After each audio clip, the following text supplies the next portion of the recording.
మన సంస్కృతి, మన సాంప్రదాయాలు ఎప్పటికీ మనతోనే ఉండాలి.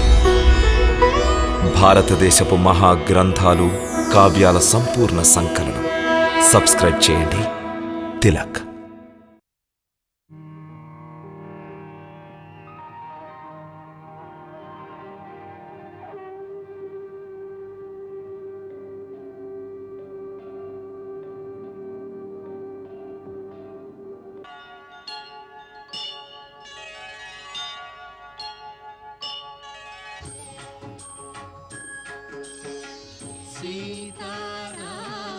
सीतारामचरितमपि रम्यम्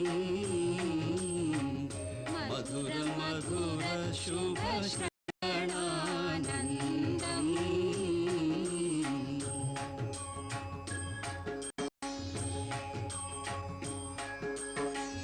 इह पर सुखमूलकिदिये प्रबन्धम् परम पदमुनकु इदि सोपानम्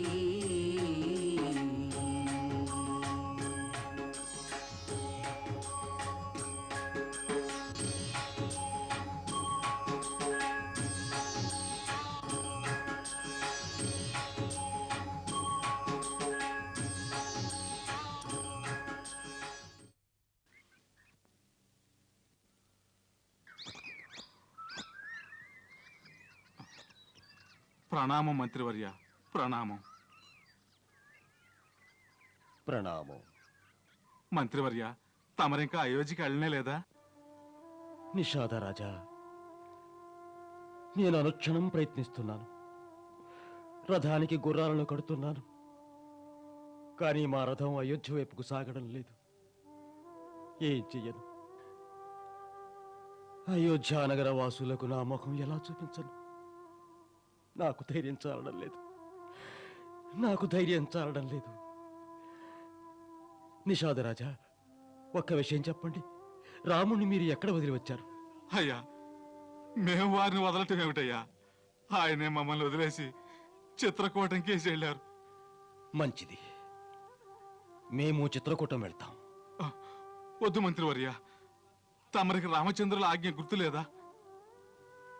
వారి ఆజ్ఞను ధిక్కరించినందుకు ఎలాంటి శిక్ష విధించినా 14 సంవత్సరముల తరువాత నా రథంలో కూర్చోబెట్టి అయోధ్యకు వారితో తిరిగి వెళ్తాను.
ఏమైంది మహారాజా?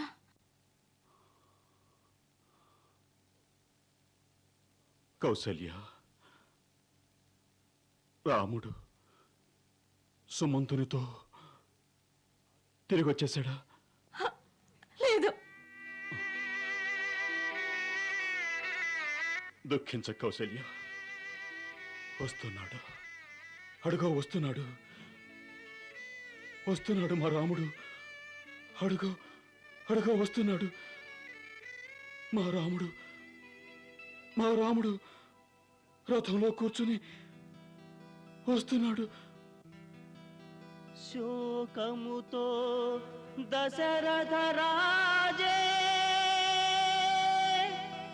వేచేను రామునికై. రథమే వీడి కాలినడకలో సాగిరివారే అడవులలోనా. బ్రహ్మయ్యా నువ్వు రాసే రాతలు ఎవరికి ఎరుకయ్యా. సీతారామ లక్ష్మణులేలా అడవుల పాలైనారే. సీతారామ లక్ష్మణులేలా అడవుల పాలైనారే. బ్రహ్మయ్యా నువ్వు రాసే రాతలు ఎవరికి ఎరుకయ్యా.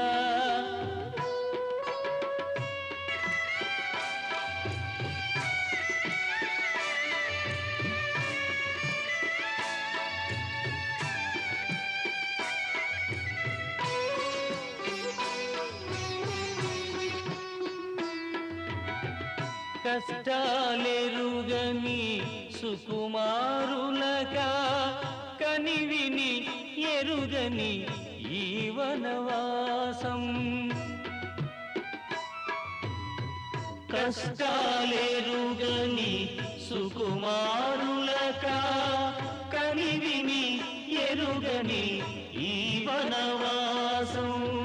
బిల్లుని విరిచిన వీరుడు తానే విధికే నేడు అలవంచేని.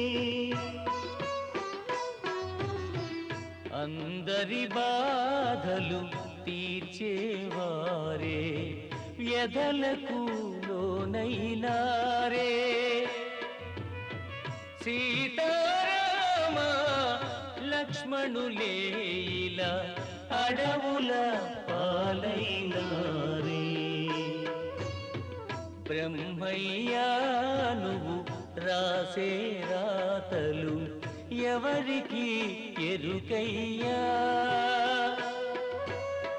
పడతి సీత ఇలా ఇరువురి వెంట సాగెను తానే ఏమి మాయా.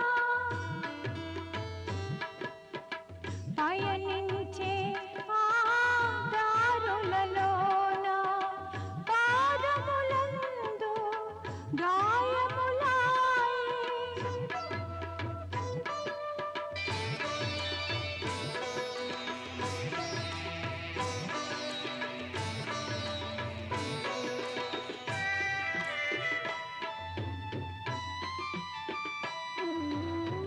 ప్రవహించే ఆ గంగలాగా పాదాలౌదున రుధిరము పారే.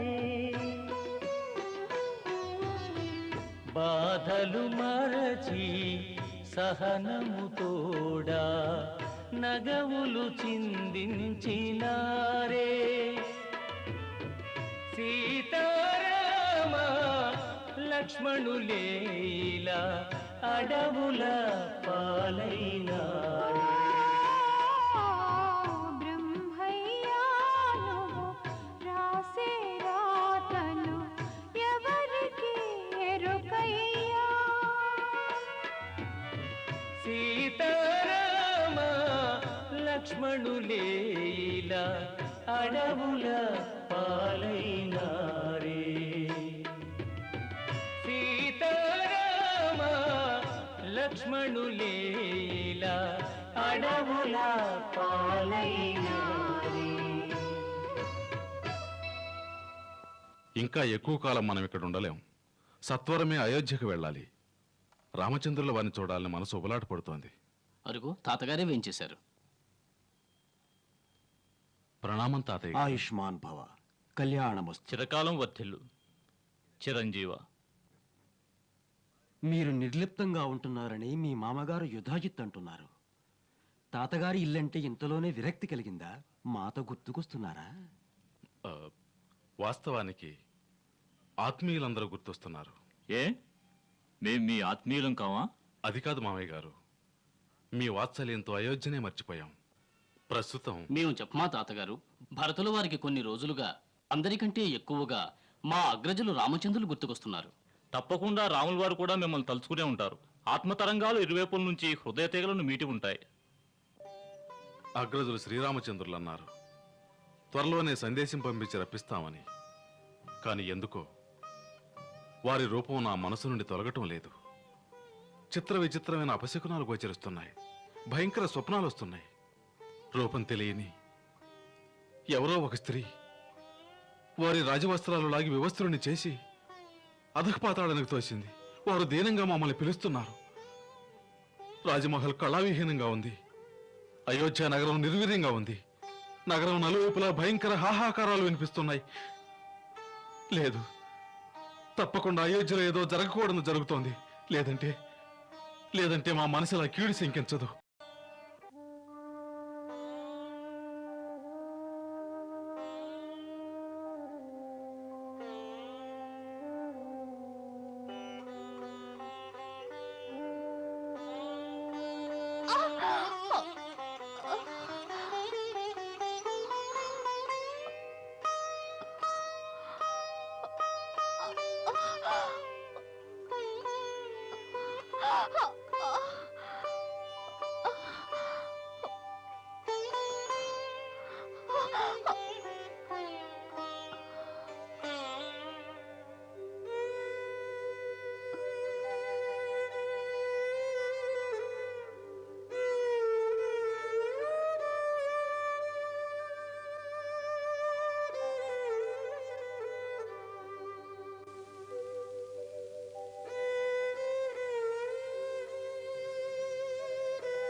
దేవి, అలసిపోయారా? లేదు, దాహంగా ఉంది. అగ్రజ, అక్కడేవో కుటీరాలు కనిపిస్తున్నాయి. కొలనో బావో తప్పక ఉంటుంది. అక్కడికి వెళ్దాం. అలాగే. అయ్యా, ఇక్కడ దాహం తీర్చుకోవడానికి నీళ్లు దొరుకుతాయా? ఎందుకు దొరకవు? మా ఇల్లు దగ్గరలోనే ఉంది. మాతో పాటు రండి. అగ్రజ, పదండి. అసలు ఈ నీళ్ళనేవి భగవంతుడు సృష్టించకపోతే మనుషులంతా ఏమయ్యేవారో. ఎప్పుడు చూడలేదే ఏంళ్ళు ఇక్కడ. అసలు చూస్తుంది ఇయ్యాలే గందా. అది సరే, సన్నాశ్లేషాల్లో ఉన్న పరీక్షగా చూస్తుంటే రాజకుమారు లాగా ఉన్నారు. ఏంటయ్యా ఏదో పిచ్చి పిచ్చిగా వాగుతుండవు? ఈ దొంగదారుల్లో చెప్పులు లేకుండా సుకుమారమైన ఆడదాన్ని అంటేసుకుని తిరుగుతారేంటి మరి ఇడ్డూరంగా? ఓసి నీకేం తెలిసినా? తలరాతకు తలొగ్గి దేశాన్ని మహారాజులు కూడా బేకారులు అయిపోయారు. సాళ్ళే ఊరుకో అయ్యా, పెద్ద పండితుల్లా కబుర్లు చెప్పకు. హాలు మనుషులు నొచ్చుకుంటాయి. దావతేస్తుందంట, తాగడానికి నీళ్ళిద్దాం. ఇద్దాం కానీ ఏంటో నాకంటే పెద్ద తెలిసినట్టు మాట్లాడతావు. రాయే.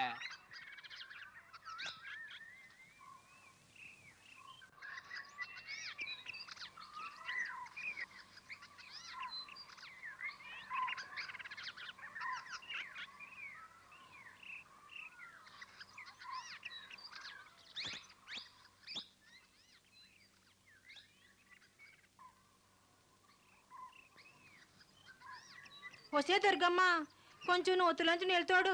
పాప ఈ ముగ్గురికి దాహంతో గొంతెండిపోతుందట. తోడతాలే.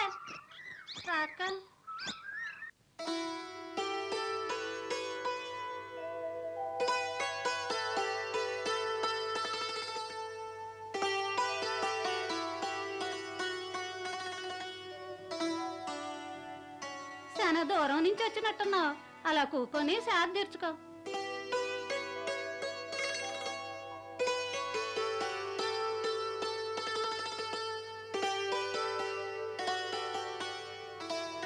వసే మల్లమ్మ, ఏంటక్క?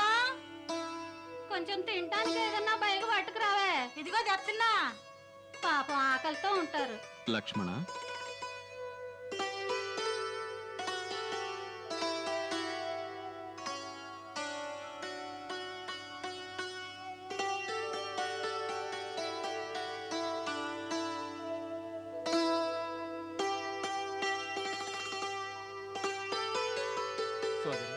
ఇంకొంచెం నీళ్ళు ఇవ్వండి.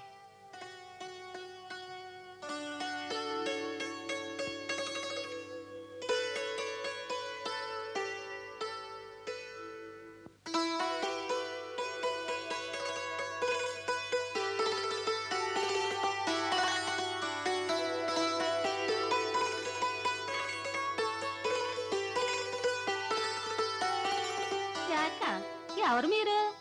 ఎక్కడి నుంచి వస్తున్నారు? ఈ అడవుల్లోకి ఎందుకు వచ్చినారు? మేము వనాలలో తిరిగే వనవాసులం. మీ మాటలు అసలు నమ్ము. అడవుల్లో ఎవరైనా సంతోషంగా ఉండాలని వస్తారా ఏంటి? మేము కోరి వచ్చాం. అలా ఒత్తొత్తు మాటలు అనకండి.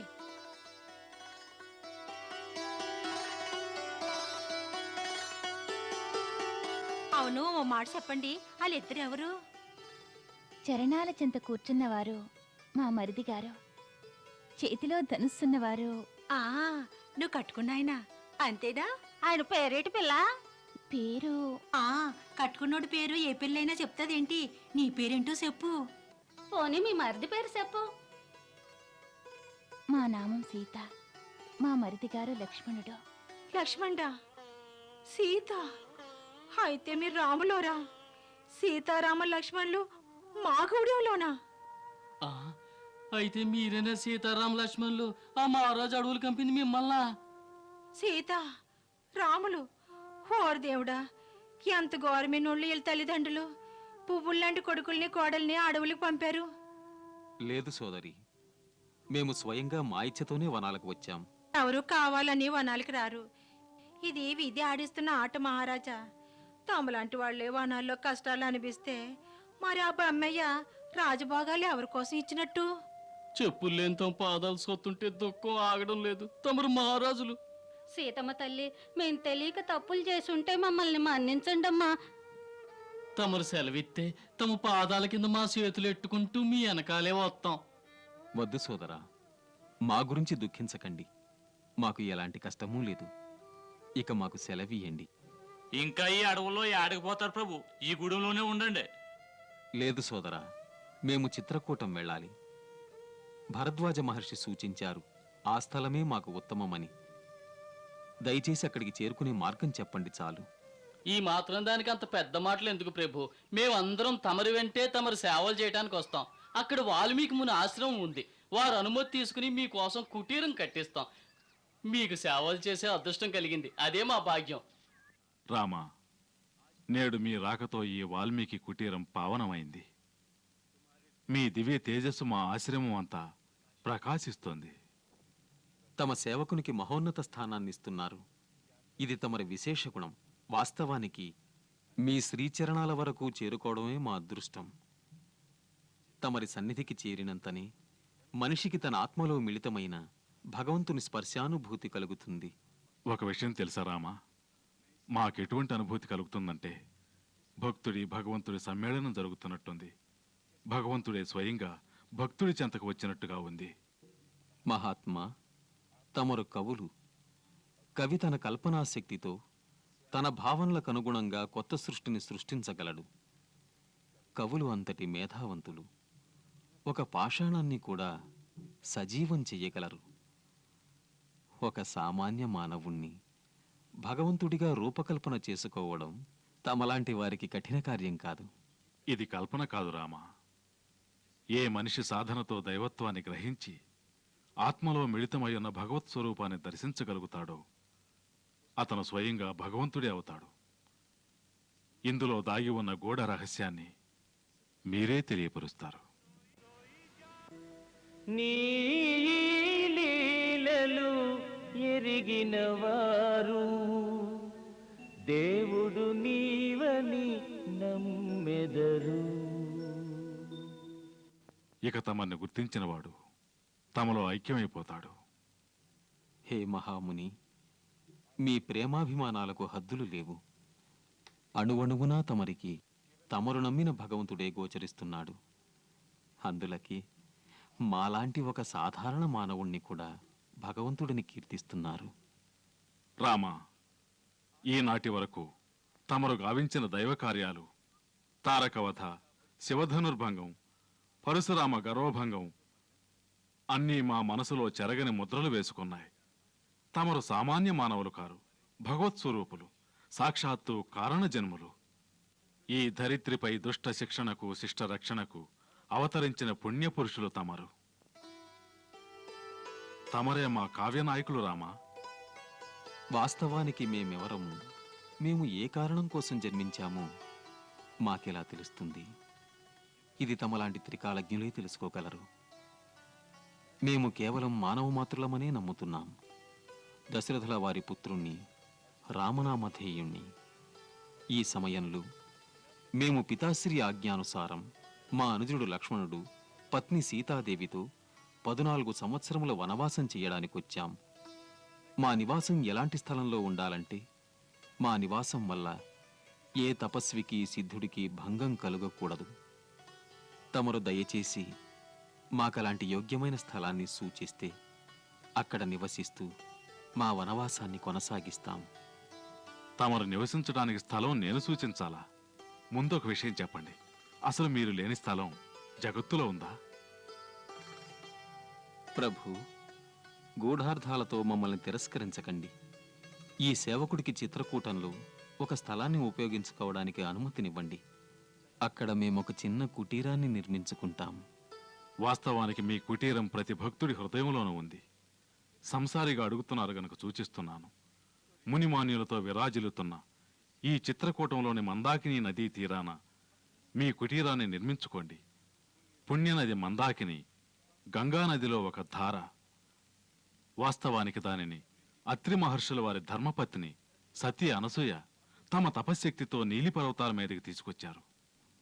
ఇక్కడ వనాలలో నివసించే ఆటవికులు మంచి స్నేహితులు, భక్తులు. వాళ్ళు రాజుగా మిమ్మల్ని ఎంతో ఆదరిస్తారు, మీ కుటీర నిర్మాణంలో సహకరిస్తారు. తమ ఆజ్ఞ. మంగళకార మంగళనాశ దశరథ రఘుకుల రాజకుమార